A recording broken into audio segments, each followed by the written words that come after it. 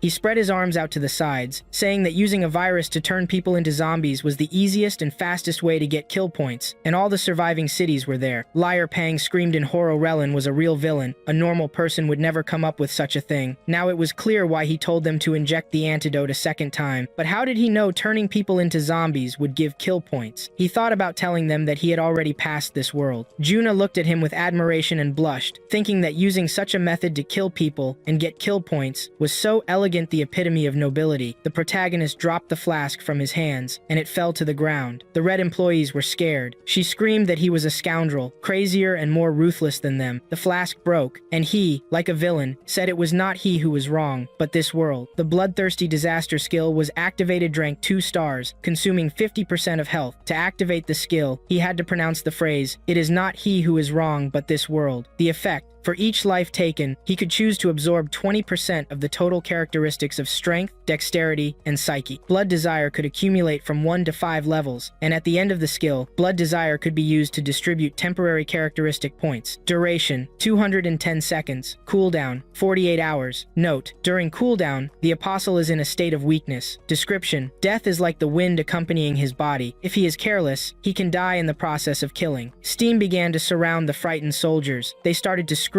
and then growl. The kill list: 888, 246, 66, with 88.6% from Penning, who killed 0. This is 0.2%. The whole team looked at the panel in shock. Liar Pang said turning people into zombies and Prad Abro points, but even so, they were still not enough. It only got worse. Ellen frowned and took a dagger, asking why they were in a hurry. Didn't he say he was going to kill them twice? He walked over, but suddenly someone pierced the soldiers' stomachs, letting out blood. He looked at the fountain of blood in surprise. A leg appeared from the steam. A creepy monster girl came out and said that, thanks to him, they found the perfect carrier for the virus. It was her. The system reported that it was a predator, a crazy lady. She asked if she would have been able to know this if he hadn't infected her with the virus. She should thank him properly for this. She had a creepy dark aura. The commander quickly approached him and told him to go to his sister quickly. She would kill him. He should let her tear off his skin piece by piece to send to heaven. But suddenly, Zhu Yuner appeared in front of her, holding a sword to her head. She grabbed the blade, and Zuin asked why he was standing there. The protagonist replied that he was waiting for her. He remembered her from the hospital. Yi Lin recognized her as soon as he saw her ancient sword, making a clanking sound. He smirked. This was why he was interested in getting closer to her. The Zhu family founded the last ruling dynasty of the Dragon Country, and she is Zhu Yuner, a descendant of that very Zhu family. It's a pity, but in the future, she will become a traitor to the imperial family, succumbing to a natural disaster and becoming his minion. Unlike Zom, he had not met her. Yi Lin frowned angrily. As a future villain, it's better to use her as a tool and then turn her against a natural disaster. The commander kicked the sword and smiled. He imagined himself as a hero saving a beauty. It should be easier to skin such a well-groomed girl, right? She calmly asked if that was all the monster could do. She stuffed the sword into the ground, as if accompanied by a majestic figure of the emperor. This was the spiritual weapon of taxation, the emperor's sword. The sword Zuna lit up, and now the monster was frightened, looking up as a large shadow covered her. The huge emperor struck the ground with his giant blade. She screamed, "What kind of nonsense is this?" From that, a bright thread appeared, and a huge explosion caused her to stumble, raising a lot of dust and stones. Liar Pang screamed that it was very beautiful. He had long dreamed of such a weapon, and Su Shasu said that Jae Yun was cool. After that, zombies started running towards them and growling. Liar Pang pointed at Penjing and said that some crowd of the dead was nothing against his brother with a machine gun. They could come, but Peng Jingi dropped his weapon and started running towards the monsters, biting them as they bit him back and growled. Liar Pang grabbed the weapon, saying he was a savage and would lend him his machine gun. A zombie jumped right onto the barrel, and Liar Pang screamed. He had wanted to shoot a Gatling gun for a long time, but in reality, it was almost impossible to do so. Today was his chance. His machine gun made sounds and spun, but no bullets came out. Liar Pang said disappointedly, "Nightmare, no bullets." He was in shock with his brother Pinji. Then a loud scream was heard. The protagonist looked at the crowd of wandering monsters and thought, the bloodthirsty disaster absorbs 20% of certain characteristics from each killed target. This is agility, psyche, and strength, condensing 1 level of bloodthirst. Yi Lin was sitting on the lantern after using bloodthirst, which automatically scatters all the received characteristic points, turning people into zombies, regarded as killing the living. Now all the balls of light above the zombies' heads were temporary characteristic points he could absorb, but bloodthirst could only increase to level 5. In other words, he must find 5 with the most characteristic points to absorb. It's a shame that that officer girl adapted to the C virus and was not recognized recognized as killed by the bloodthirsty disaster. 120 seconds of action left. The girl got angry and said it looked like she would have to take her seriously. Many huge tentacles emerged from her back. She ran towards Yu Yer and released the terrifying tentacles in front of her, shouting that she preferred to fight with all her might. Zhu Yuner had better not hold back, she thought in surprise as the commander pulled the tentacles from her body. Her tentacles reached the giant emperor standing next to Zuna. The monster grabbed his sword with her tentacles. She began to laugh, and Zuna thought in a panic, how come the zombie suppresses the spirit sword of the sword emperor? She grabbed the emperor and squeezed him, shouting, "What happened? This is all her power. Why hide behind this toy?" Her fiery and creepy aura seemed to destroy the emperor's aura. She screamed for Su Yuner to play with her. They must be crazy. With fragments of aura around, she told her sister that she had a very delicious treasure. A whirlwind appeared in which the emperor was not visible. The commander absorbed him completely, but that was not enough. Not enough, Zuna thought in a panic. She smashed and absorbed her sword's spirit, turning into a demon-like creature with wings gluttony, the Empress of Torment. Her tentacle reached out to Su Yun, but Su Xiao stepped in front of her, saying to her sister Su Yun to quickly run away. At the same time, a huge tentacle struck her, and Su Xiao flew back. On the other side, a huge explosion occurred as Liar Pang screamed, "Fat ignition!" All the zombies screamed and flew around. This is a C-rank skill effect. Fat consumption helps increase the strength characteristic description. Calorie burning. His eye was burning, and there were streams of flames around. He said this is bad. They make a chubby guy lose weight. How much will he have to eat to make up for his weight? He looked at his belly and said, "It's fat." But then he asked in horror, "Why is Sushi's brother at my feet?" She tiredly told him to be careful above his head. He turned around and asked about a tentacle. He shrank back as the tentacle hit him right on the back. This is a fat attack C-rank effect. Consuming fat helps repel attacks. The more fat spent, the higher the defense description. Fat is its potential. After that, he said he was even good. The protagonist jumped down. He had already absorbed 4 light spheres with the highest stat points and reached level 4 bloodlust. Bloodthirsty Calamity remaining skill time is 88 seconds only. They're all ordinary people, and you can't get big stat points from them. He needs to wait for help. Exun walked up to Sue and asked if she was okay. Ellen said it couldn't go on. She would break everyone one by one, so they should forget about ordinary zombies and deal with the boss. Sue said anxiously, but at the same time, Ju Yun and Liu Pang ran forward. She said Ellen was right. They should not doubt anymore. He asked K3 if they should attack her. He still had some fat left. Sue Shosu caught up with them and said she would run ahead. Ellen enveloped himself in a dark aura, the skill following the shadow, giving 100% concealment of presence. The captain wielded her tentacles, laughing, saying it seems they are in a hurry. If they're in such a hurry to die, then there's no need to run anywhere. She will do it herself. It does not matter. She will finish everyone in one go. She is so hungry. Almost immediately, everyone was grabbed by the tentacles. She squeezed them. Liar Pang screamed, "This is bad! She grabbed them! What should we do now?" He looked at the place where Ellen was and asked, "What? Where is the monster?" She said with pleasure, "I wonder which part of Liar Pang I should eat first. Which part should I eat first?" But then her face twisted in panic as Ellen slit her throat, saying, "Of course, I should eat the back part." Liar Pang noticed that the tentacle had let go, and they all ended up on the ground. Sue said they were saved. Suna blushed. Ellen had snuck behind enemy lines alone to rescue them, and she even had tears in her eyes. "Liar!" Pang exclaimed, questioning if she was mistaken. Ellen had used them as cannon fodder to attract the monster's attention. A tentacle crept up to the zombie and pierced its chest, causing the monster to groan. The place where the demon's head was began to seep black and purple. Liar Pang turned around, hearing laughter. The zombie was healthy again and rose into the air. She declared that Ellen was a terrible scoundrel for daring to cut off her head. She was furious and promised that he would die. Liar Pang said in a frightened voice. She had recovered her body, but Ellen had cut off her head. Why does she keep looking at him like that? The protagonist approached and seriously stated that Liar Pang was a good person. He shouted that no, he couldn't sneak up on him from behind. Ellen enveloped herself in the black aura of the shadow following skill. He thought he was apologizing, but Liar Pang was the most resilient because of his skill. He was a good person. All Ellen did was stall for time, waiting for him. The monster quickly closed in on Liar Pang, directing huge tentacles at him and screaming for him to die. When she hit him, Liar Pang used the fat attack skill, shouting that Ellen was a scoundrel while sitting on his back, getting hit by tentacles. Sushosu asked if he was getting thinner. After a while of being beaten, he became very thin and screamed that he couldn't take it anymore. If he stopped the skill, he would die, but if he kept it active, he would dry up. He pleaded for help. The protagonist canceled the skill, and the dark aura gradually laughed in streams. He walked up to the crowd of monsters and asked how Penning was doing. The guy stood up and spread his arms in different directions. His body was in a syringe. He greeted Ellen, and all the zombies flew to the sides. Sushasu asked if he was still alive. Jae-Yuner replied, "Apparently." Then he asked why so many antidote reagents had been injected into his body. They noticed that half of Panjin looked like a monster. Ellen looked at the sphere above his head. This was the 5th level of Bloodlust. As expected of Panjin,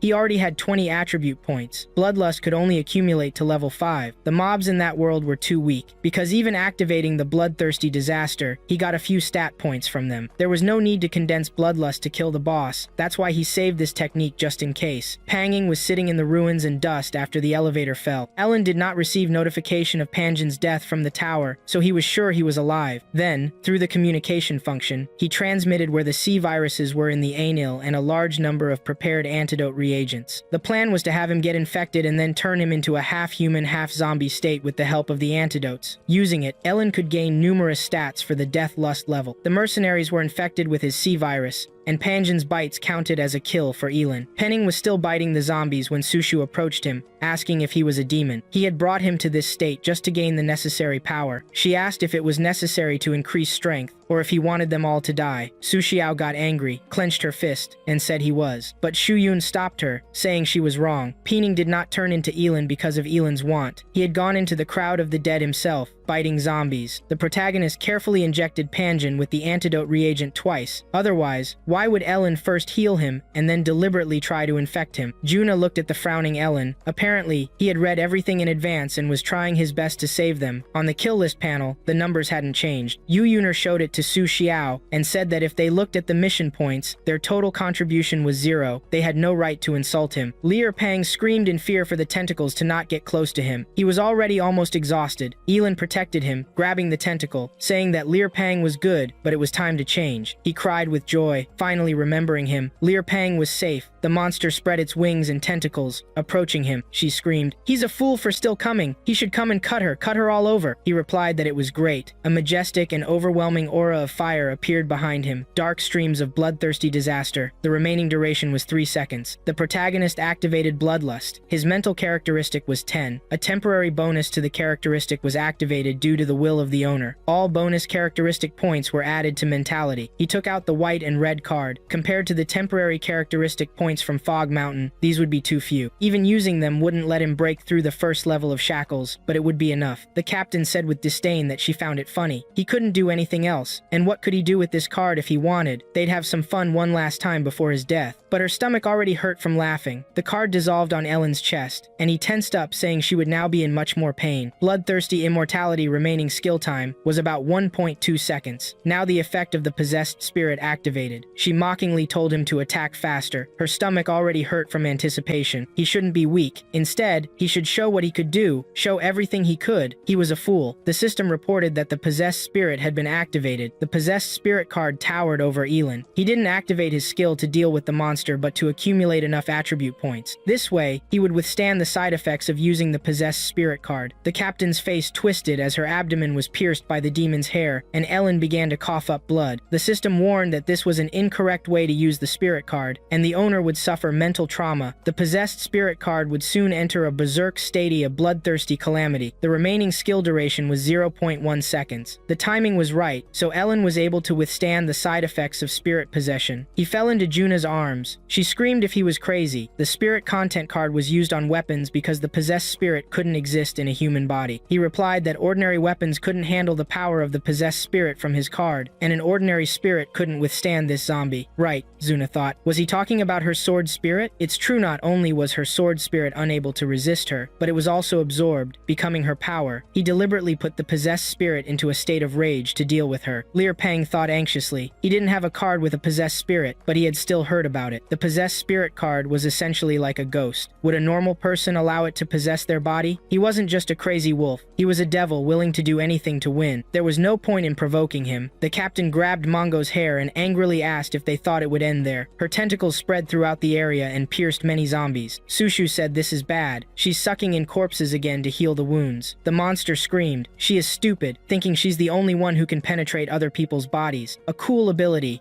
right? The captain swung Nango in different directions and hit the ground hard, causing huge destruction. Stones and dust were flying everywhere. The sad Jiyuer asked, is she completely suppressing her? Is it really that even the possessed card's spirit in a rage can't resist her? The protagonist asked for help, becoming excited, saying he could no longer fight. He didn't need to be a hero. He asked, who said I was going to fight? I'm just going to stimulate the potential of sewer. Yi Lin took out the possessed card's spirit, Xia Sha. After that, he angrily asked, Mother? No. Neo, you'd better look at him. Who is this? She doesn't want her baby to be bullied, right? Juna thought in surprise. Another spirit? The cards of the possessed spirits are very rare, and he owns the heart of the spirit twins. Nomio turned around and roared angrily. At that moment, Ellen threw Xia Sha at the monster and shouted at Mom to hurry and save her. She sat on the zombie's hand, and the zombie didn't understand what to do with the girl, but then asked what the demon was looking at like that. Nango approached, roared loudly, and then pierced her stomach again with a spear made of her hair. The zombie demon screamed, she's doing it again!